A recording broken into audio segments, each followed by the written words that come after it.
Welcome back to Restless. My name is Father Joseph Gill, priest of the Diocese of Bridgeport, Connecticut, and you've joined myself and Joe as we restlessly seek the face of Christ in the midst of today's crazy and mixed up world. I was wondering what that was too back there, over on the bookshelf. Yeah. Is that something from Hogwarts, I believe? LUFC? Oh, no, it's Leeds United Football Club. Wait, what is that? This doesn't. I'm seem... ripping that Perfect. down, You're gonna take Mr. Lee. catechism with you. Oh, yeah, I am, yeah. Our producer, Steve Lee, is a big fan of Leeds. Yeah. Big fan is an understatement. I think he bleeds Leeds colors. Yeah. We only have one religion on this podcast, and it's Catholicism. Right, it's Catholicism. So. It's not Leeds soccer. No thanks. But anyway. I mean, soccer, certainly not. But soccer has its own rhythm, and I know I was actually at Mr. Lee's house last night. We were talking about the next World Cup, which is coming to Saudi Arabia. They just awarded it to Saudi Arabia. I think it's 2032 or something like that. So they have their every 4-year cycle of life, and we as Catholics have an annual cycle, not a 4-year cycle, an annual cycle. 3-year cycle. A 3-year cycle. And an annual cycle, I guess. And an annual cycle, yeah. So we have our own cycle. And so today we want to talk about how do you live life liturgically? Because I think, we live in a crazy mixed up world. That's kind of our tagline. And yes. Part of the mixed upness, even among Catholics, is that sometimes we don't know what liturgical season we should be observing and how we should be observing it. And I think when we don't have that, then we are not surrounding ourselves with a Catholic culture. For example, you asked me a great question before the episode started. Yes. And the question was... I asked you, how many, if any, Christmas-themed events does your parish have during the Christmas season other than Mass on Christmas Day? And to be honest, it's not as much as it should be. We have a big Epiphany party. Which is great. But... yeah, and all the Christmas parties came beforehand, all the Christmas concerts. It was all in Advent. Yeah. And that's I think we've given into the world, believing that Christmas begins the day after Halloween and ends the 24th. Yeah, it was funny. I was thinking about this last night. So, today is the day after Christmas. It's the Feast of St. Stephen. And so... That we're recording this, not Sorry, when you're listening. I don't know when you're listening to it. Maybe it is a year from now. We don't know. By the way, so my mom and I had just finished cleaning up after dinner. We had family over. We had, very nice Christmas at my grandmother's house. And then, presents Christmas Day and very nice meal. My mom was a little sad, though. She's like, all this work goes into it. And and Christmas just is over. And I said, well, the problem is that Christmas you celebrate Christmas now for weeks, and now you're done on Christmas Day. But if we could accept that Christmas actually continues, that it's a whole season ahead of us now, we wouldn't be so sad when it all ends on Christmas Day, because it doesn't end on Christmas Day. Right. It begins on Christmas Day. But I guess my point is, if you can't live in the present moment, which means living the actual season that you're in, then when the time actually comes, you're playing catch up because you already celebrated it. So you're ahead of the game, or you're in the past, or whatever it is. But you can't, there's a lack of joy that comes from that, I think, from not being rooted in the present moment. That's a great point, and that's something that's actually been coming up in my own spiritual life lately, because I'm not a big fan of the winter. I love to hike and backpack and be outdoors, and this has been one of the coldest Decembers I can remember. Highs in the 20s. I have a memory of one December day was a little bit colder than this several years ago when we hiked. But yeah, otherwise, I think that may have been January. But yes, it was about 5 degrees, and he and I are hiking, and I was totally toasty, warm, and fine. But Joe was just about ready to die. Yes. But I'm in my thoughts, I'm constantly like, I can't wait for my backpacking trip this summer. I'm going to the Shawangunks, which is the southern part of the Catskills, for those who don't know, and the White Mountains. And I'm actually going out to Denver to do some backpacking in the Rocky Mountains. I'm so excited. Yeah. But then I'm like, wait. That's 6 months in the future. Right. Like, God is here now, in the cold, in the darkness, in this season I'm not a huge fan of, and I need to be present to that reality. And that means that you enjoy summer more when you've endured the winter, and you enjoy, if you don't, fly to Florida or something, you enjoy Christmas more when you've had Advent as Advent. Yeah, actually, if I could read something from I guess it's not the Journal Instruction of the Missal, the Journal Norms for Liturgical Year. This is being quoted in a book about liturgical year. I didn't know there was a general norm for liturgical year. I don't know. But there it is. This is really good, though. It says, the whole mystery of Christ, from his incarnation to the day of Pentecost, and the expectation of his coming again, is recalled by the Church during the course of the year. I think that is relevant to your point about having to live winter to experience summer, because we're actually very blessed in the Northeast that the actual seasons of the earth do largely correspond to what we're doing liturgically. And, there's no resurrection without the cross. there's Advent without Christmas makes no sense. All these seasons have to fit in their proper place, and the Church in her wisdom has offered to us a calendar that we can follow to try to live Christ's life with him. You know what I mean? And I think it's a beautiful way to try to really be present to particular moments and parts and mysteries of Christ's life at moments of the year, and then you can experience Easter in a much more fruitful way if you've experienced the privation of Lent, right? And you experience Advent in a different way if you know you're going to experience the actual joy of Christmas in a few weeks. You know what I mean? Yeah. So how can you enter into let's just start with Advent, and we can go through the whole liturgical year. But how can you make Advent not Christmas? Yeah, I mean, I'm certainly curious to hear, because you have a harder battle as being a pastor of a parish as opposed to just a person floating through the earth like I am in this regard. But I would say that, for one thing, I don't listen to Christmas music prior to Christmas. I don't listen to it year round. No. To be honest with you, I don't listen to music very much. They're my Christmas music. But to the extent that I do, I go on Spotify and look for like a playlist of like Advent hymns or something like that. So if you want to have something, I think that some real guardrails around your Christmas traditions is what would be necessary for Advent, right? Because the problem with Advent is that Christmas bleeds forward into it, right? So it ends up cannibalizing all of Advent. So I think having some firm lines about when I decorate, how long I keep the tree up, so that I'm actually allowing myself to experience Christmas during the Christmas season. Not hosting Christmas parties during Advent would be a good start. So, for example, not to call them out, but I'm about to. I was some frustration that I observed in November. My invitation via email, in the normal email for the Stanford Young Adult Group, their Christmas party was, I think it was like in the first 7 days of December. Advent had barely started. Not for anything, but then now you're celebrating Christmas at the beginning of Advent. So then, the rest is all lost. Yeah, the whole thing is shot. So yeah, I think one thing would be trying to really preserve some Christmas celebrations for after Christmas, even for the week between Christmas and New Year's, because the whole world does kind of slow down during that week. Yeah. What do you think? I think that's certainly true. In my parish this year, I fought tooth and nail and finally won the battle. I've been fighting this for years, to not decorate the church at all until the fourth Sunday of Advent was over.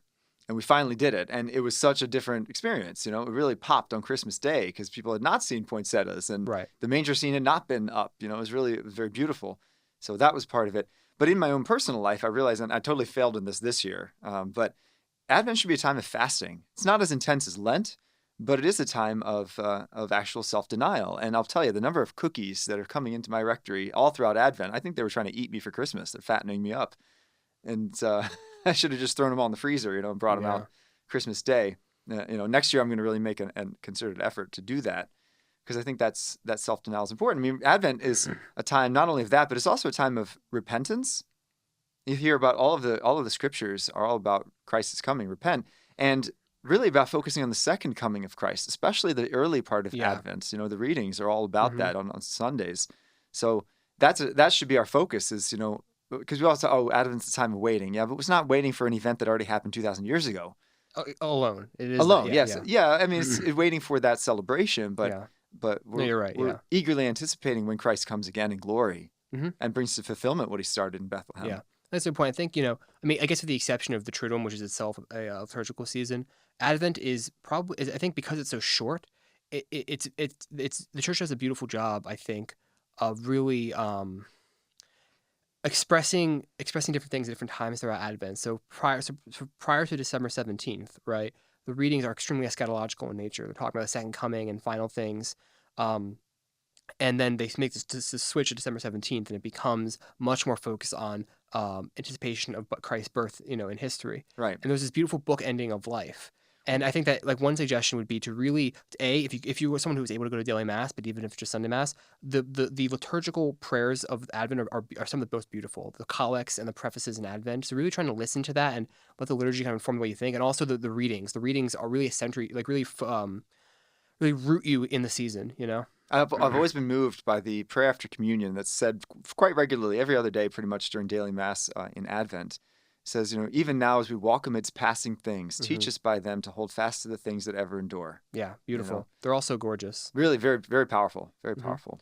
Yeah. one thing that I started doing once I was in seminary for Advent, this was something that a priest that I lived with, or was my dean early on, encouraged us to do, was in these seasons, is rather than trying to take on a bunch of other kind of crazy penances or something like that, to really focus during these liturgical seasons on living the Christian life like perfectly, like as perfectly as you can. So really like, okay, well, I've been slacking off what time I get up. I'm getting up my first alarm during Advent.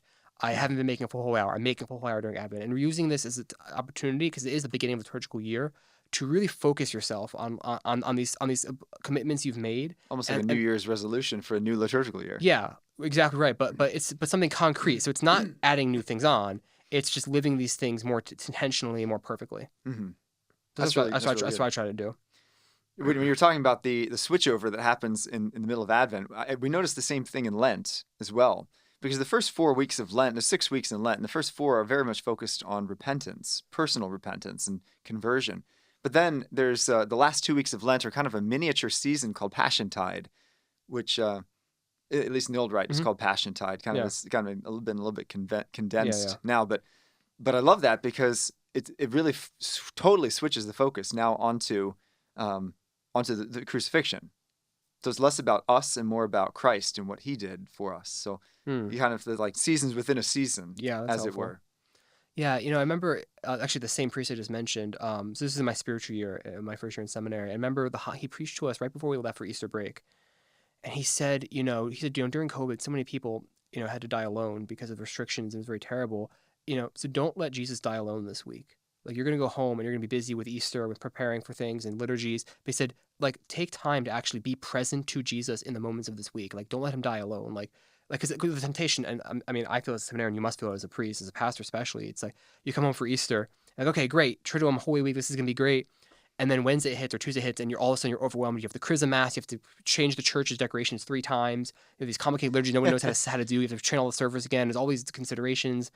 And then it's like, oh, when do I pray? Like am I like? And I feel it. Like I feel the temptation is just to rush through it and not actually be present to the moment. Yeah. I've never felt really? that. In part because I think I built into my schedule very sacred times during that. For example, when we finish the Holy Thursday liturgy, probably about 9:00, I stay and keep vigil till 11 till we close the church. So I don't leave the church for that time. And then on Good Friday, from 12 till 2, I am in the church just in total silence. Wow. And what's kind of nice, I guess, we take the Eucharist and we place the Eucharist, repose it in our safe in the sacristy. So I lock the door of the sacristy and it's just me and Jesus. Mm-hmm. So you do have to carve those times out, though. Yes, and it's hard because like the church is not a time to pray, not really available to prayer for a lot of those days because there's like movements and preparations and decorations and cleaning. Sometimes, depending if I just don't time it well. But I think that's a great point. And I mean, so this is a beautiful tradition of the church on Holy Thursday, right? That some people will make a visit to 7 churches after the Holy Thursday Mass. And there actually is, I think it's the Bread of Life discourse, or it might be the High Priestly Prayer of Jesus. But there's actually a text the church kind of like proposes as an option of like maybe you want to meditate on something. This is it, and that's a beautiful thing. Again, because it roots you in this moment, this really decisive moment in Christ's life, right, where he's in the garden. There's this like agonizing anticipation of his passion, and to really live that in that moment, not as like a sentence on a page right before you flip to the resurrection, but to like live in it for a day, and to live in the there's like a disorientation on Good Friday, right? There's like a strangeness to it. The day's weird. No one really knows what to do. There's like a weirdness about that day. And I think it's good to just live in that sometimes. Yeah. And by the time you get to Easter, now I've actually lived the Passion with Christ this week. You know what I mean? So now I can actually celebrate. I'm actually rejoicing because this is in my life now. You know what I mean? Yes, exactly. You have to live that properly. I remember there's a priest that both of us know and love who we would do maybe 3 or 4 of the 7 churches. We couldn't do all 7 in the Danbury area. And at the end, we would always make sure, he would always make sure that we went out to a diner so he could eat meat right at like 11 p.m. on Holy Thursday night.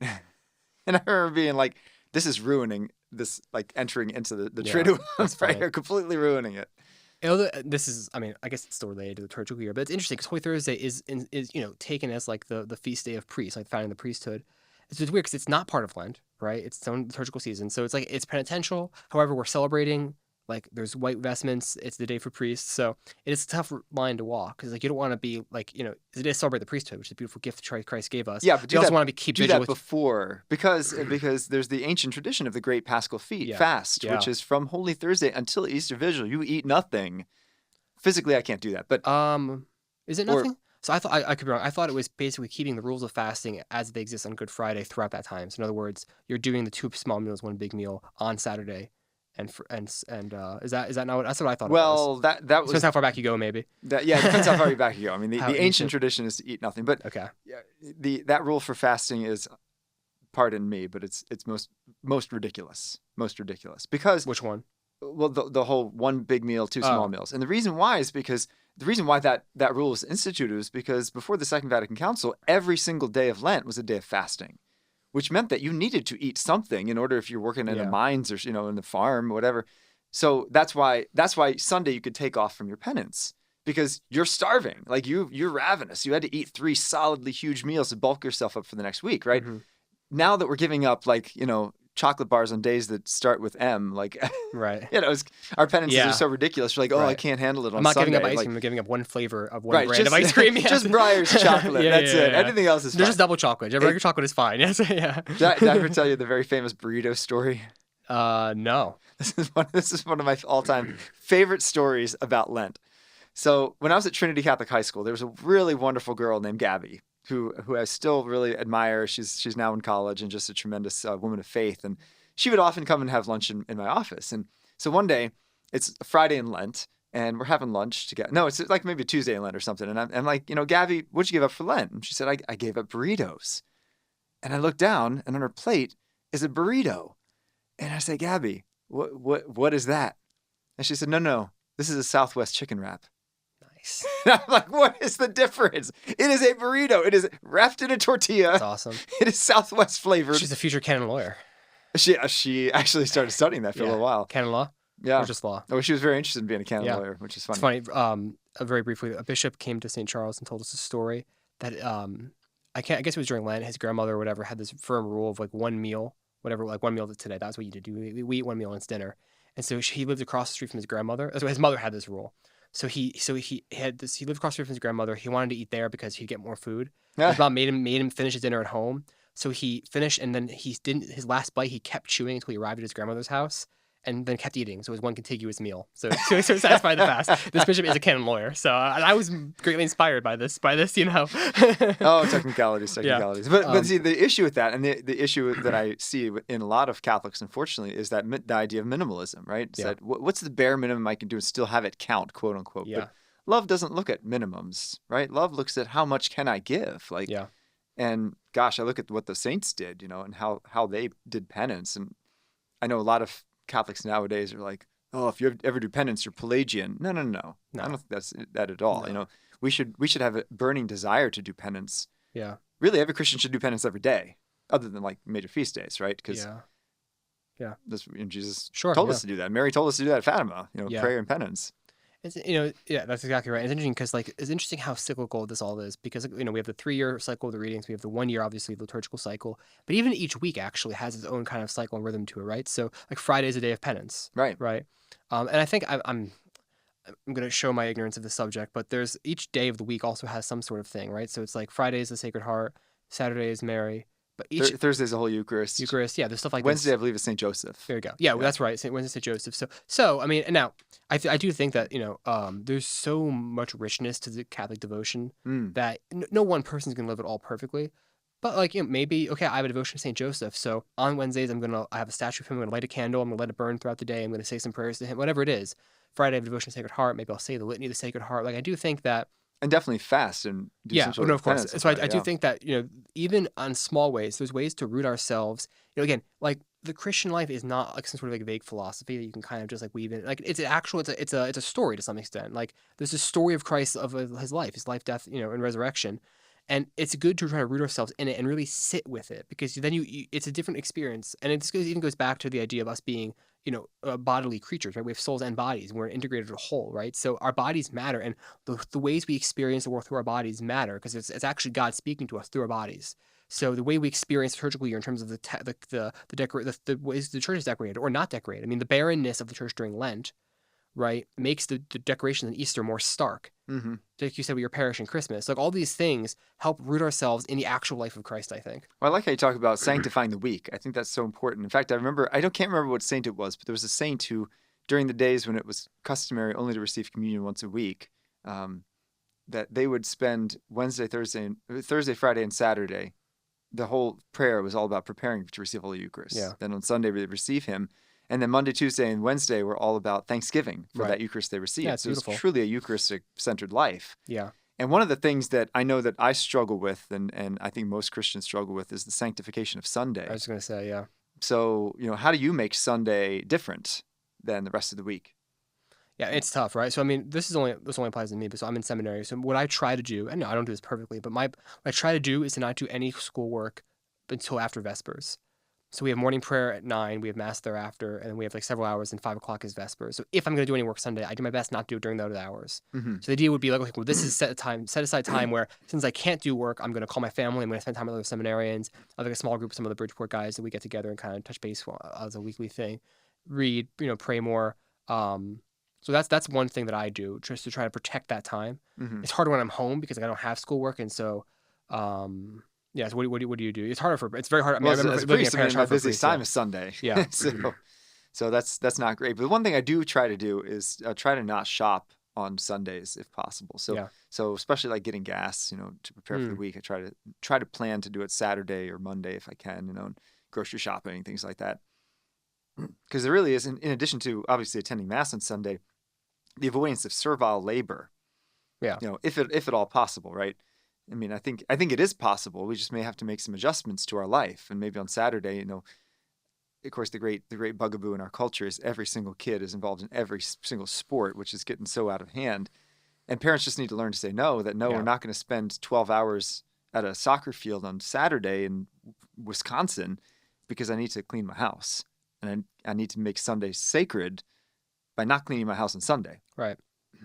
And perhaps more to the point, by not spending 3 hours on a soccer field on Sunday. Well, see, that's kind of, I mean, kid sports is one thing, but I mean, I think that could be legitimate recreation. Yeah, if it was happening at 4 o'clock and 3 o'clock in the afternoon for fun, but is that really what's happening? I don't Right. know. No, it's not, certainly not Sunday morning. Yeah, I mean, so it takes the place of Mass, and it's not, it's recreation. Like, yeah, if you and I were to go out and play open frisbee, it's recreation. Is it the same thing if we're on an organized team? We have an obligation to be there? I don't know. Maybe it is, maybe it isn't. I don't know. We'll talk about recreation in our next episode. But Yeah, right. But yeah, I don't know. Yeah, if you're gonna play, I mean, certainly it can't miss Sunday. But what do you think? Because like you could, I mean, again, to go back to minimalism, the response might be, no, that's fine. We go to Mass Saturday night, and then no problem. We play soccer Sunday morning, and that's it. That's all we have to do. I think there's temptation there to just like, okay, well, I can satisfy my obligation a day earlier, and now Sunday's free and clear. I can do whatever I want. You know what I mean? So I think that there's even temptations there. Yeah, I mean, I would say the most important thing is just to sanctify it in some way, to make it set apart and different from the rest of the week. And Yeah. like I know a wonderful family here in Stamford, the Marquettis, who every single Sunday, all of the kids, and Yeah. there's 6 kids, I think, with all their kids, they come over the matriarch's house, and they have a giant pasta supper for 4 hours, and it's wonderful. I've Right. been invited many times, but that's something that's certainly is work for her, but it sanctifies the day. Right. And it's a different feel. Yeah. Because it's Sunday, and they know it's Sunday. Right. And it's interesting because like that's different. Like if she worked as a professional cook, she would be Well, doing she the actually, exact. she actually does. But no, but like if she's working in a restaurant that day, like there's actually it's categorically different, even though it's the same action. Yeah. Right. Because it's now it's not me like working for my livelihood. It's me working as a gift to my family to sanctify this day, Right. to celebrate this day. Because what we're doing on Sundays, we're celebrating the resurrection. Right? Every Sunday, we're celebrating the resurrection on A Easter. mini Easter, right? Yeah. Exactly. It's interesting. Our Jewish brothers and sisters have such a great attitude towards that on their Sabbath, and they're not allowed to drive. If you're truly an Orthodox Jew, you're not allowed to drive. You can't push buttons on an elevator and this and that. And I one time asked a rabbi, I was like, this whole like not driving thing, I mean, isn't it more work to walk? So if you're really trying to avoid work, and he said kind of something interesting. He said it's not so much about avoiding work. It's just being present to those around you. And when you're not on your cell phone thinking about work, and when you're not, driving across the state to a soccer tournament, you can be present to the people in your neighborhood, in your family, and just your local community. And I thought that was a really interesting thing. Yeah, that's a good point. And it's funny, even like, I'm not the biggest proponent of the meat fast. I'm going to be honest. As a personal thing, I find it kind of irritating and whatever. But it's the meat fast, like not fasting from meat on Friday. abstinence? Yeah, sorry, abstinence. Yeah, on Fridays, particularly during Lent. I get it. Church law, ancient tradition, fine. I'm not going to say that I'm a huge fan of it, but it's good. But why are you not a huge fan of it? well, let me get to that in a second. But I feel like, but I say one thing in favor of it is that even though it's relatively easy to not eat meat and to have a good meal in our culture, it does require some intentionality. Mhm. So it requires you to actually remember, oh, today's Friday. I can't just go anywhere I want to order food. I have to be specific about what I eat.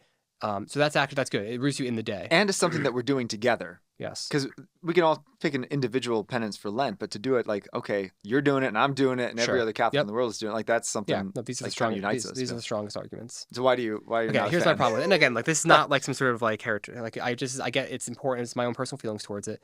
So I have a very bad dairy allergy, so I can't eat any dairy. Oh, do you really? And I don't think I knew that. And I also like really hate seafood. Oh, So it sits down in That's double seminary. penance. Sit down in seminary, and everybody around me is eating their penitential pizza, ravioli, mac and cheese. and I'm not saying they're not suffering, but just You're eating vegetables. frankly, I'm like actually hungry like the whole day, and it just doesn't seem like we're actually doing it together. I guess it's my thing. It's like it doesn't seem that penitential because most people end up eating things that are otherwise treats, like pizza, some sort of seafood that they love, or pasta. So I'm not saying it's not a sacrifice, but it doesn't always seem super penitential to me. Is all I'm saying. That's why personally for me, I don't observe meatless Fridays throughout the year. Yeah. For that reason, because for me, lobster is not a penance. I love it. Like shrimp, mac If you go to sushi on a Friday during Lent because you can't eat meat, well, you're following the letter of the law. Spirit, but frankly, yeah, I don't think that's really a penitential act in any way. Now, so obviously during Lent, I obviously obey it just because me it too. is church law and also we were doing it together. But yeah, you're right. The spirit I think is more important, and that's why after the Second Vatican Council, it became part of canon law that you can substitute another penance for that penance because. You're right. I mean, there was a time period when fish was the poor man's food and meat was very rare and very wealthy, and so that it was kind of a great equalizer, right? Took the wealthy down, and for a day they had to eat like the poor. Right. But now it's quite the opposite. Yeah, now fish is super expensive. Yeah. So that's all. But that's fair. That's fair. You make a good point. Mild criticism. You make a good point. That's awesome. So Easter season. So we talked about pretty much all the other seasons except for Easter and ordinary time. Which we got to bring it for ordinary time. How much time do we have left? We have 2 minutes left. Great. So yeah, 1 minute each. Throw it in there, right? So Easter season is doggone long. It's 50 days, and unlike the other seasons, in the world is not corrupted Easter like it's corrupted. It doesn't care about it. It doesn't care about it, and I don't think you can make it as commercially fun as Christmas, right? Yeah. It's just not a commercial. Mm-hmm. Plus, because to get to Easter, you have to go through Good Friday, and there's the world has no use for the cross. Yeah, like most people, I think plenty of people don't go through Good Friday to get to Easter. But yeah, take your point. Well, there you have to, yeah. So I mean, the Easter bunny can only go so far. Right. Yeah, it's not that cool, but so 50 days is a long time to celebrate. How do you celebrate for 50 straight days? I don't know, man. I don't think I do. I honestly don't think I do it well. I don't think I live Easter well. Mm. I think I Easter I love, and I live Easter Day very well. And I do think that I'm to be honest, I'm kind of a liturgy guy. I just discussed this. I like liturgy. I do get exhausted by the week after though. It's like the liturgy hours is somewhat taxing, in my opinion, during the octave. Because the same thing every day, Te Deum every day, Gloria every day. Yeah, it becomes a lot. So it can be kind of spiritually taxing, honestly. And then, I don't know. I mean, do you have any suggestions? I don't know, because you don't really do Easter parties. It's not really a common thing. Maybe it should be in parishes. Like an Easter party during the Easter season. Well, when I was at Franciscan, I never made it to it because I always came home for the Triduum as a seminarian. I had to do that. But when I was at Franciscan, they would have a resurrection party after the Easter Vigil from 1 a.m. to 7 a.m. Yeah, so I'm sorry, but I don't do that. Except our seminary does. I can't physically do our it. Our tradition at St. Charles is at the seminary is to have midnight mass like at Immaculate Conception, like the first and second of it begins at on this year was midnight, not midnight, like 8 p.m. No. Like in other words, the day before. Oh, midnight mass. Like the first and second of the day that's of the day that's Immaculate Conception, they have mass. Oh, and there's a big party afterwards, and I'm sure the party was lots of fun. But I would have no way of knowing because I went to sleep immediately after mass. It's come on, who wants to be awake at 2 o'clock in the morning? You know what I mean? Yeah, it's terrible. Yeah. But I do like the idea. I mean, it's good to have a party to celebrate Immaculate Conception and celebrate individual feast days. That's something we actually haven't talked about in addition to ordinary time. Is the idea of celebrating one's own patronal